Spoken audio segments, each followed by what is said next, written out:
શ્રીમદ ભગવદ્ ગીતા અધ્યાય 4 જ્ઞાન કર્મ સંન્યાસ યોગ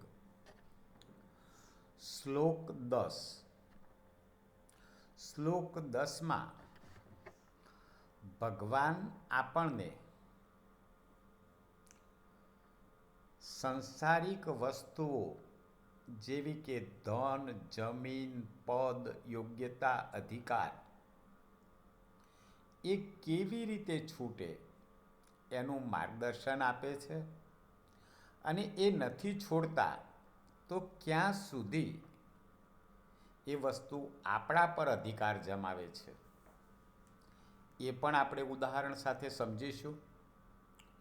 પ્રથમ આપણે શ્લોક 10નું પઠન કરીએ, પછી તેને વિગતે સમજીએ.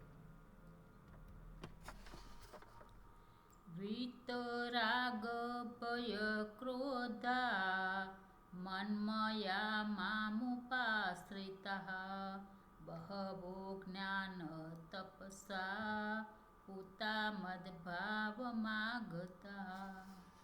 અર્થાત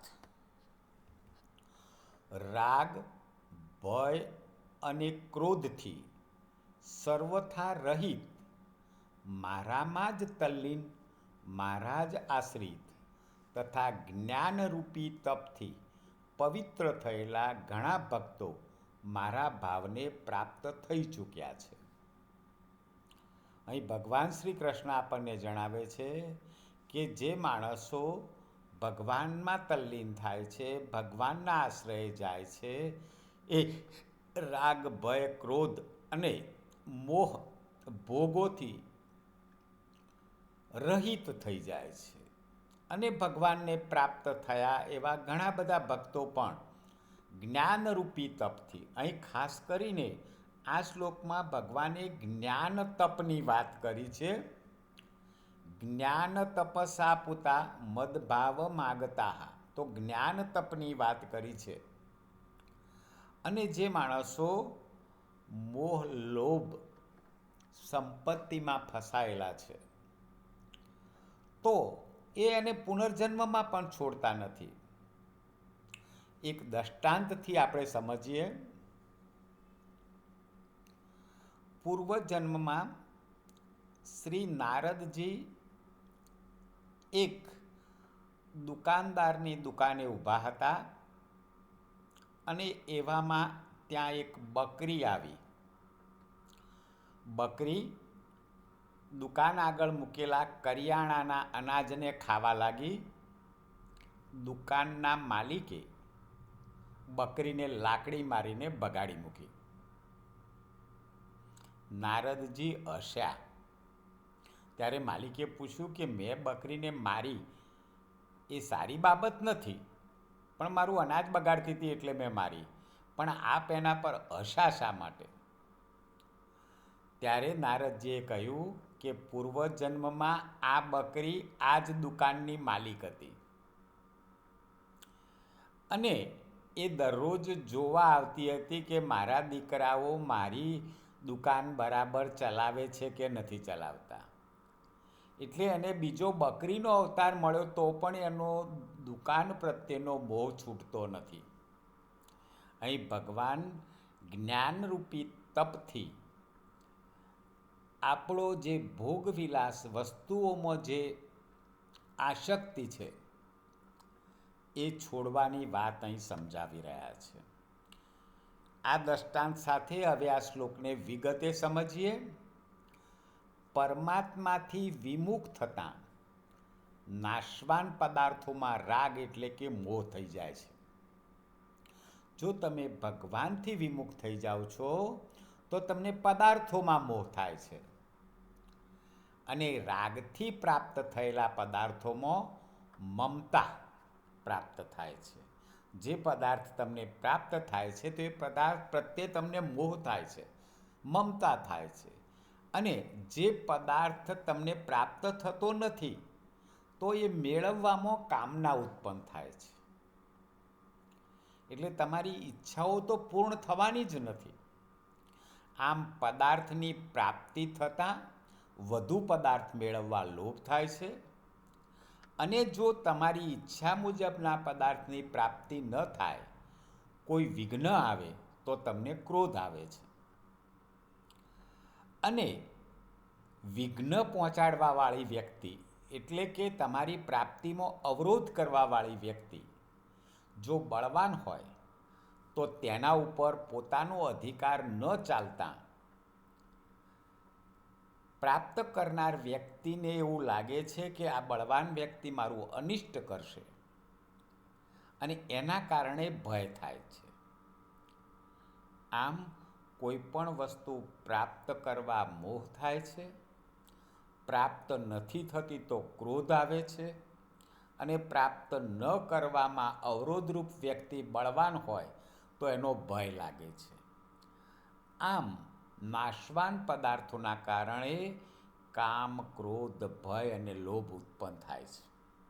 આ સગળા એ પદાર્થોની ઉત્પત્તિ છે, નાશવાન પદાર્થોની ઉત્પત્તિ છે. રાગ એટલે કે મોહ દૂર થતાં બધા જ દોષ, રાગ, ક્રોધ, લોભ, મમતા, આ બધા જ દોષ દૂર થઈ જાય છે. પદાર્થોને પોતાના અને પોતાના માટે નહીં માનીને, કોઈ પદાર્થ એ બધા માટે છે, આપણા માટે નથી, બીજાઓના અને બીજાઓ માટેના માનીને તેમની સેવા કરવાથી રાગ દૂર થાય છે. જો બીજા વ્યક્તિની આ પદાર્થ પર સર્વનો અધિકાર છે તો સેવા કરવાથી આપણને મોહ ઓછો થાય છે. વાસ્તવમાં પદાર્થ અને ક્રિયા સાથે આપણો સંબંધ છે જ નહીં. ભગવાન કેવળ આપના કલ્યાણ માટે જ અવતાર લે છે. તેમાં ભગવાનનું પોતાનું કોઈ પ્રયોજન નથી. ભગવાન કોઈ સ્વાર્થ માટે અવતાર નથી લેતા, લોકોના કલ્યાણ માટે અવતાર લે છે. તેથી ભગવાન પર દ્રઢ વિશ્વાસ થવાથી ભગવાનમાં આકર્ષણ થઈ જાય છે અને આકર્ષણ થવાથી રાગ એટલે કે મોહ આપમેળે દૂર થઈ જાય છે. જેમ કે બાળકોને રમકડા પ્રત્યે આકર્ષણ હોય છે, પરંતુ એ મોટો થઈ જાય છે ત્યારે એનું રમકડા પ્રત્યેનું આકર્ષણ દૂર થઈ જાય છે અને એનું આકર્ષણ રૂપિયામાં થઈ જાય છે. એ જ રીતે મનુષ્યને પરમાત્મામાં લગ્ન લાગી જાય ત્યારે તેના માટે સંસારના રૂપિયા અથવા તો બાળક માટેના રમકડા એ બધા જ પદાર્થો ફિક્કા પડી જાય છે અને ભગવાન પર આકર્ષણ થતાં સંસારના બધા જ મોહ દૂર થઈ જાય છે. અને મોહ દૂર થતાં ભય અને ક્રોધ બંને દૂર થઈ જાય છે, કારણ કે તે બંને મોહના કારણે જ આવેલા છે. ભગવાનના જન્મ અને કર્મની દિવ્યતાના તત્વને જાણવાથી મનુષ્યને ભગવાનમાં પ્રીતિ થઈ જાય છે. જો ભગવાનની દિવ્યતાને જાણવામાં આવે તો ભગવાન પ્રત્યે પ્રીતિ થાય, અને ભગવાનની દિવ્યતા જાણવા માટે જ્ઞાન તપ ખૂબ જ અગત્યનું છે. પ્રીતિ થવાથી ભગવાનને શરણે થઈ જવાય, ભગવાનમય બની જવાય. સંસારિક ભોગોમાં આકર્ષણવાળા મનુષ્યો ભોગોની કામનાઓમાં તન્મય બની જાય છે. જેમ તમે કોઈ વસ્તુની પ્રાપ્તિ માટે તન્મય બનો છો, એ જ રીતે ભગવાન પ્રત્યે જેનું આકર્ષણ થાય છે એ લોકો ભગવાનમાં તન્મય બની જાય છે અને તેઓના વિચારો, આચરણો વગેરેમાં ભગવાનનું જ પ્રાધાન્ય હોય છે. મનુષ્ય કોઈ આશ્રય વિના રહી શકતો નથી. મનુષ્યને કોઈને કોઈ આશ્રય જોઈએ છે. જે મનુષ્ય ભગવાનથી વિમુક્ત થઈ અને બીજાનો આશ્રય લે છે તે આશ્રય લાંબો સમય ટકતો નથી, કારણ કે આત્મા અનિત્ય છે, આત્મા નિત્ય છે, પદાર્થો અનિત્ય છે. ધન વગેરે નાશવંત પદાર્થો છે, એનો આશ્રય લઈએ તો પતન થવાનું છે. ભોગ અને સંગ્રહનો આશ્રય લેવાથી ભગવત પ્રાપ્તિમાં પણ વિલંબ થાય છે.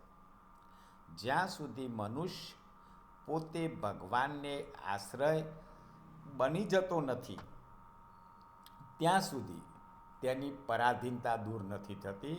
તમે કોઈ વસ્તુની પરાધીનતામાં જ રહ્યા કરશો અને સતત દુઃખ પામતા રહેશો. પણ જે માણસ ભગવાનનો આશ્રય લે છે એની પરાધીનતા દૂર થાય છે. નાશવાન પદાર્થોને મહત્વ દેવાથી, તેમને પોતાના માનવાથી મનુષ્ય અપવિત્ર બને છે. કેમ કે નાશવાન પદાર્થોની મમતા જ અપવિત્રતા છે.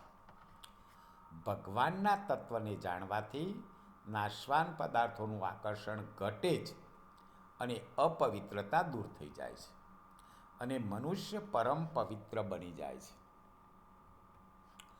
શરીર, ઇન્દ્રિયો, મન, બુદ્ધિ, પદ, યોગ્યતા, અધિકાર, ધન, જમીન વગેરે સઘળી વસ્તુઓ એ સંસારની છે અને સંસાર માટે જ છે.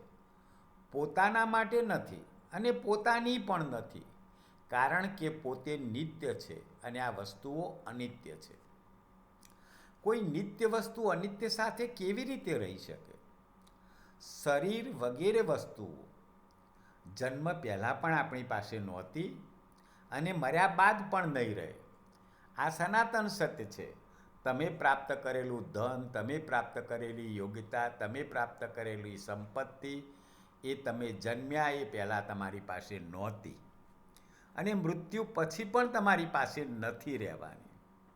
આ સનાતન સત્ય છે અને આ વસ્તુઓ આપણને પ્રતિક્ષણે આપણા સંબંધમાં વિચ્છેદરૂપ છે. આ મળેલી વસ્તુઓનો સદુપયોગ કરવાનો જ આપણો અધિકાર છે. આપણને જે કંઈ આ પૃથ્વી તરફથી, સંસાર તરફથી જે કંઈ મળ્યું છે એનો યોગ્ય ઉપયોગ કરવો. પોતાની માનવાનો અધિકાર નથી. કેમ કે વસ્તુઓ સંસારની છે અને એને સંસારની સેવામાં લગાડવી જોઈએ. આ જ એનો સદુપયોગ છે. તેને પોતાની અને પોતાના માટે માનવી એ વાસ્તવમાં બંધન કે અપવિત્રતા છે. આ રીતે નાશવાન વસ્તુઓને પોતાને માટેની ન માનવી એ જ્ઞાન તપ છે. અને જ્ઞાન તપ જડ સાથે માનેલા સંબંધનો સર્વથા વિચ્છેદ કરે છે. જ્યારે જ્ઞાન તપ થાય છે, તમે કોઈ વસ્તુને જાણો છો અને જ્ઞાન તપ થાય છે ત્યારે નાશવંત વસ્તુઓ પ્રત્યેનો મોહ ઓછો થાય છે. જ્યાં સુધી મનુષ્ય જડ સાથે પોતાનો સંબંધ માનતો રહેશે ત્યાં સુધી બીજી તપસ્યા તેની પવિત્રતા નથી થતી, જેટલી પવિત્રતા જ્ઞાનતપ કરવાથી થાય છે. અગાઉ ઘણાય ભક્તો જ્ઞાનતપથી પવિત્ર બનીને ભગવાનને પ્રાપ્ત થઈ ચૂક્યા છે. આથી સાધકોએ વર્તમાનમાં જ જ્ઞાનતપથી પવિત્ર બનીને ભગવાનને પ્રાપ્ત કરી લેવા જોઈએ. તો અહીં ભગવાને આ શ્લોક દ્વારા જ્ઞાનતપનું મહત્ત્વ સમજાવ્યું છે અને નાશવંત વસ્તુઓથી દૂર રહેવા અથવા સંસાર માટે વાપરવા આપણને શીખ આપે છે. જય શ્રી કૃષ્ણ.